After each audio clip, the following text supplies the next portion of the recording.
Hello everyone, welcome to back my channel. स्वागत है दोस्तों आपका मेरे चैनल में। आज हम लोग एक और लेटेस्ट जजमेंट के बारे में बात करने जा रहे हैं जो हाल ही में सुप्रीम कोर्ट का एक लेटेस्ट जजमेंट आया है 498 एक केस से रिलेटेड। तो देर नहीं करते हैं, इस वीडियो को शुरू करते हैं। अगर आप इस चैनल में पहली बार हैं तो मेरे चैनल को जरूर सब्सक्राइब कीजिए।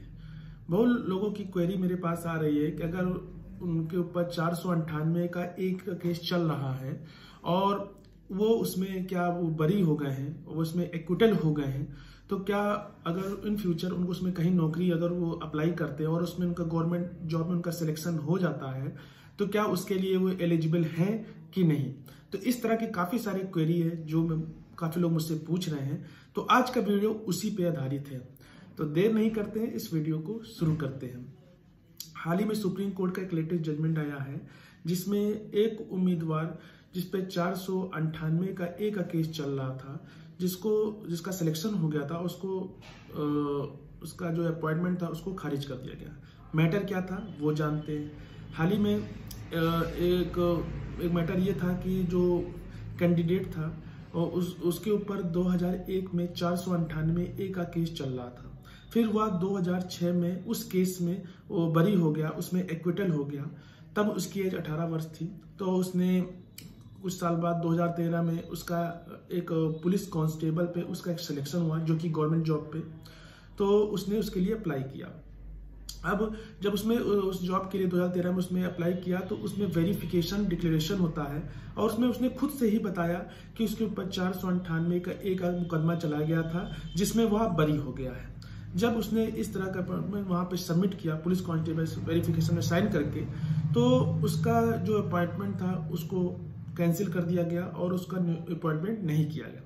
तो उसने उसकी इस बात पर वो न्यायालय में गया, तो जहां न्यायालय ने भी इस बात को माना और उसकी अस्वीकृति उसमें दी कि आपका इसमें सिलेक्शन नहीं हो सकता।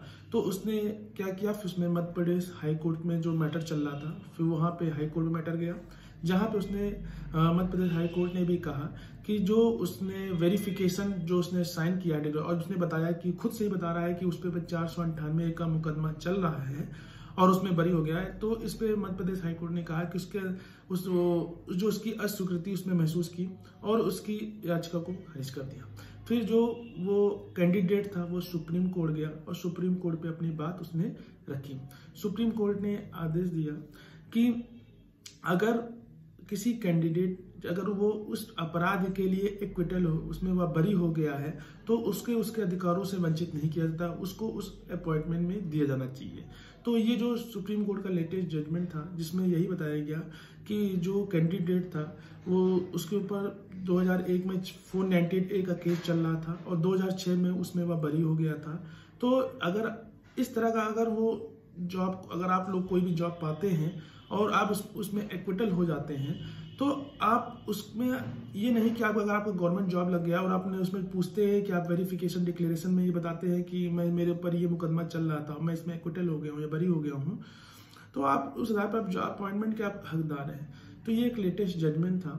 तो अगर आपके पास ऐसा कोई मैटर है या आप सोच रहे हैं कि अगर आप कोई किसी केस में या 498 के केस में आप पे मुकदमा चल रहा है या आगे आप उसमें अगर आपका जो भी सजा होती है या उसमें आप अगर एक्विटल होते हैं, तो इन फ्यूचर अगर आप उसमें कभी गवर्नमेंट जॉब के लिए अप्लाई कर रहे हैं तो अगर उसमें आपका सिलेक्शन होता है तो आप उसमें अपॉइंटमेंट आपका हो सकता है। लेकिन तब तक आप उसमें ये क्लियर हो जाए कि आप उसमें आपकी सजा हुई है कि नहीं हुई है। तो ये एक लेटेस्ट जजमेंट था सुप्रीम कोर्ट का जिसमें यही बताया गया कि वो उस उम्मीदवार को कि उसने जो 498 का जो केस चल रहा था उसमें उसने बरी हो गया है और 2013 में जो उसका अपॉइंटमेंट का जो सिलेक्शन हुआ है वो उसको आधार पे उसको नियुक्त किया जाए। तो आशा करते हैं ये वीडियो आपको अच्छा लगा होगा और अगर आपके मन में कोई सुझाव है तो आप मेरे दिए गए कमेंट बॉक्स पे अपने सुझाव दे सकते हैं। आपका कोई क्वेश्चन है तो आप मुझसे मेरे दिए गए व्हाट्सएप नंबर मुझसे पूछ सकते हैं। आशा करते हैं ये वीडियो आपको अच्छा लगा होगा। मिलते हैं नेक्स्ट वीडियो में, तब तक के लिए धन्यवाद।